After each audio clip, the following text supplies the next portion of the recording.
Hello, children. We will continue the phylum Protista, the remaining part of this kingdom. So, we began with the slime molds. I gave you a little idea about what are slime molds. Slime molds are basically slime fungi, and they are a particular group of organisms which are animal like in their vegetative stage and they are plant like in their reproductive stage. So, due to lack of cell wall, there's an amoeboid movement and feeding habit. So, they were earlier called as mycetozoa. But later on, it was believed that since they lack chlorophyll, saprophytic nutrition was present, mode of reproduction was like that of metafungi. So, modern biologists they call them as Protistian fungi. So they are because of their Protestian nature, they are kept in under this group, this kingdom, that is kingdom Protista, and they are called as slime molds. We also call it as consumer decomposer protist. So they have their resemblance in with the fungi in their appearance and their lifestyle, but their cellular organization, reproduction, and life cycles they are closely related with the protist. Main characteristics of slime molds are cell wall is present only in spores. They are seen during rainy season in cool and shady places. Mostly heterotrophic. Some are saprophytes, some may be parasites. They show amoeboid movement. Some are swarmers that move with the flagella. Reproduction can be asexual and sexual both. They occur in wide variety of colors. Now they consist of both the features like plants also and animals also. So they show formation of spores with the walls made up of cellulose because plants they have cellulosic cell wall. Then they show saprophytic mode of nutrition and the reproduction which is seen as isogamous. Whereas features which are like that of animals they lack chlorophyll, so there is no chlorophyll. Vegetative body is cenocytic and without cell wall. So animals they do not have cell wall. So some part of them they lack cell wall. Cenocytic means multinucleate which contains number of nuclei. Then their amoeboid movement and the holozoic mode of nutrition they show their feature which are like animals. So they show plant like features also and animal like feature also. Now how do these slime molds they differentiate with fungus? Slime molds they look like fungi, however they are different from fungus in certain points, like they can move whereas fungi are stationary. They ingest food, whereas fungi absorb food. And the cell wall, which is made up of cellulose, whereas in case of fungus, they are not made up of cellulose. Then the classification, these slime mold protists, they can exist in two groups, acellular or plasmodial slime molds. They come under class Myxomycetes, and other second group is cellular slime molds that come under class Acrasiomycetes. Now, next we will see the protozoan protist. So, protozoan protist, um, they include basically zooflagellates, amoeba, sarcodines, sporozoans, and ciliates. I told you we have to take up these protozoans. Under these protozoans, we have to take certain uh, of these categories. Okay, so protozoan protist, their body is unicellular. They consist of protoplasm, which is differentiated into cytoplasm and one or more nuclei. Body is protected by firm pellicle rigid wall or siliceous shell. Locomotion can be by pseudopodia, flagella, or cilia. Nutrition may be holozoic or saprobic. Respiration takes place through general body surface. That these are the characteristics which are basically of protozoans. But they come under this category. So the name protozoan protist is being given. Then excretion, there's no definite organ because they are unicellular. It takes place through general body surface, and osmoregulation is taken place by one or more contractile vacuoles so that they can get rid of excess water. So there are some major groups that come under this protozoan protist. So they are amoeboid protozoans, flagellated protozoans, ciliated protozoans, and sporozoans.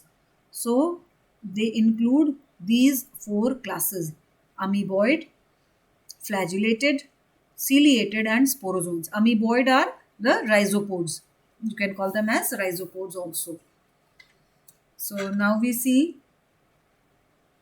amoeboid protozoans. They live in fresh water or they're found in seawater, moist soil, heterotrophic nutrition.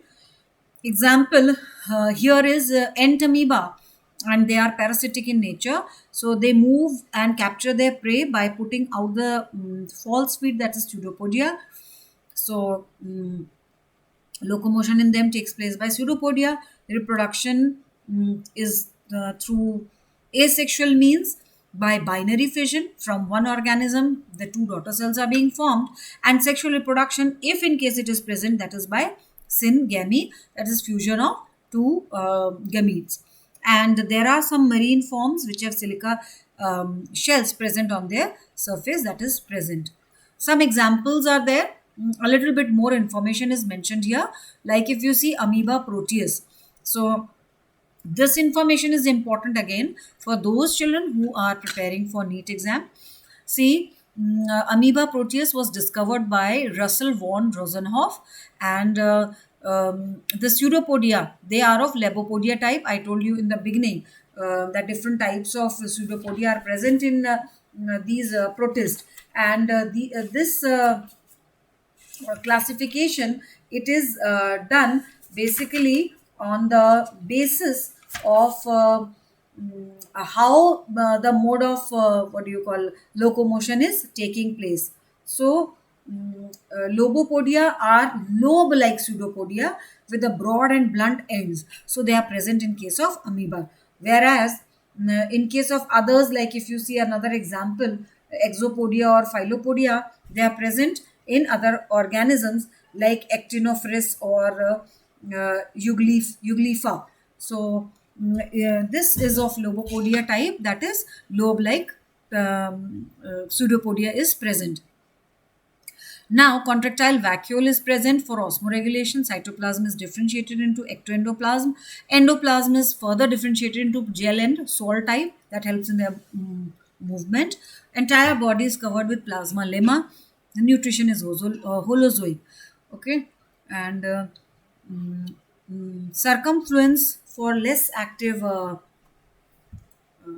food particles is there. Digestion occurs inside the food vacuole, and asexual reproduction by binary fission and sporulation by multiple fission. Now, Entamoeba histolytica, it was discovered by Lambel in 1859 and Losch, and he gave its a pathogenic nature in 1875. So, life cycle of Entamoeba is monogenetic. It completes its life cycle in a single host. Entamoeba resides in the upper part of human large intestine. It causes a disease, that is amoebic dysentery or amoebiasis. Symptoms of disease are abdominal pain and this blood that comes out of the stool and all that. And Entamoeba histolytica occurs in two forms. One is the trophozoite form, other is non-pathogenic form. So these are the two examples of this particular type. Then next is your flagellated protozoans. This is the second category, that is flagellated protozoans. So member of this group, they are either free living or parasitic. They have flagella as their locomotory organ. So that is why flagellated protozoans. Then these are the parasitic forms of this particular type. They cause disease like sleeping sickness, and examples are human parasites. They are like Trypanosoma, Trichomonas, Leishmania, Giardia. They are and gut parasites of insects like Trichonympha and Lophomonas. So if you see, this is particularly the most important section of the category, that is your protozoans, protist protozoans, because the reason is that they contain all those types of these animals which which are causing the diseases. So you have to learn all the names of these members, examples, and what diseases they are causing. Like trypanosoma also has various species and the different diseases they are causing. That is again very important for your NEET exam. And here also you should know at least two examples. Like if I talk about leishmania, so leishmania donovani veni, that causes kalazar, and if you remember, you have read about it in class 9th if I am not wrong. Then leishmania tropica, so that is another species, and it causes this is basically a parasite, and it causes oriental sore in humans. Then trypanosoma, that causes Chagas disease, and sleeping sickness also, that is also caused by trypanosoma. So you must learn the names of these species and their genus. Then giardia, it causes giardiasis. It is characterized by epigastric pain, that means the above region of the abdomen. The pain is caused abdominal discomfort, diarrhea, headache, and fever, and transmission occurs by the cyst of parasite which are seen in contaminated food and water. Then Trichomonas vaginalis, that basically causes leukorrhea in case of females. So it where it inhabits in the vagina of women. So it is characterized by burning sensation, itching, and frothing discharge. So that is another disease. Then Trichonympha campanula, it is a symbiont in the intestine of termites. It is found, and Lophomonas, that is seen as a symbiont in the intestine of termites and wood roaches. Wood roaches are basically the cockroaches which are seen, they stick to the these wooden doors, and especially in case of kitchens and all, you see them. So they secrete enzymes which can digest cellulose. The digested food is shared by both the host and the parasite. So that is Lophomonas. Then the next category of this protist protozoans is ciliated protozoans. So naturally, here we will see all the protozoans which bear the locomotory organ as cilia. So what comes to your mind? Paramecium. So these are aquatic, nutrition is holozoic. They have a cavity gullet that opens outside to the cell surface. Then they have a coordinated movement of rows of cilia, and that causes water laden with the food to be stirred into the gullet. That means the movement of cilia is in such a way that it moves like the oar, that when the boat moves, so it is in one direction only. So they help in bringing the food to closer to their gullet so that they can be taken in. And cell organelles like cytopharynx and neuromotor system and all these things are present. Trichocyst, the organelles of defense, they are present in them. They are ejected out with the force to stun the prey. Nuclei, it is very important point in them. They are of two types: macronucleus, which controls the vegetative activities, whereas there is one micronuclei which takes part in the sexual reproduction. Sexual reproduction, they takes place through conjugation, and asexual reproduction by transverse binary fission. So transverse means the TS, the transverse section. Then these are actively moving organisms because of the presence of thousands of cilia which are present throughout their body. Okay, Paramecium and Balantidium coli, these are the examples. The other name is very important for you to learn. So For paramecium, it is slipper shaped animal cule. The reason is their shape is like that. They are also found in freshwater ponds, slow streams, decaying organic matter, active swimmer. They are holozoic mode of nutrition. The free movement is brought about by the beating of cilia. Reproduction takes place by binary fission asexually, and conjugation is sexual reproduction. And the other example is Balantidium coli, and they live as an endoparasite in the large intestine of man, which causes ciliary dysentery. Okay, so treatment is oromycin, terramycin. All these are different drugs which can be given for the treatment of them.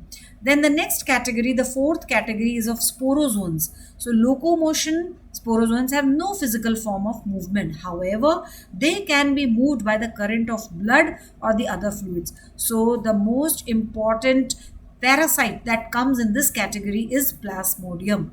So nutrition, they are parasites. They have special organelles that allow to invade, to go inside the host cell, and then they can take the food. So life cycle, it includes more than one host. Asexual reproduction takes place by binary fission. Sexual reproduction, if it is present, then it is in the formation of haploid spores. So there is an entire life cycle of this. The example is Plasmodium monocystis and Emeria. The most notorious, that is malarial parasite. It causes malaria, which has a staggering effect on human population. So there is a this malarial parasite life cycle that is not there in your course, but it is there in class 12. Then we can discuss. Actually, there are various species which cause different types of malaria in man. So it was found as a causative agent. It is discovered by Leverian in 1880. Sir Ronald Ross discovered that disease spreads by mosquito bite. So female Anopheles mosquito, this bite of this spreads this disease, that is malaria. So Plasmodium is the main causative agent that causes this malaria. So it is known as malarial parasite. So you don't have to look into detail of this, but there are different stages. This we will do in class 12. So that was the end of this part, that is kingdom protista. And once again, I would like to tell you that you will have to take up just the specific characters with two examples in their subgroups. And then like I told you, subgroups: chrysophytes, dinoflagellates, euglenoids, slime molds, and then protozoans. And protozoans ke under you have to take flagellates, ciliates, sporozoans, and rhizopods. That is the first category which you have seen. So under this protozoans, under these four different groups, two characters or four characters you see, including their mode of locomotion, which is very very important, because depending upon their mode of locomotion only they are categorized, and there are two examples of each. Then in the next part, which probably with is would be the last but one part, that is kingdom fungi. And we are going to discuss about kingdom fungi in our next session. So I hope this is clear to you all. So thank you, children.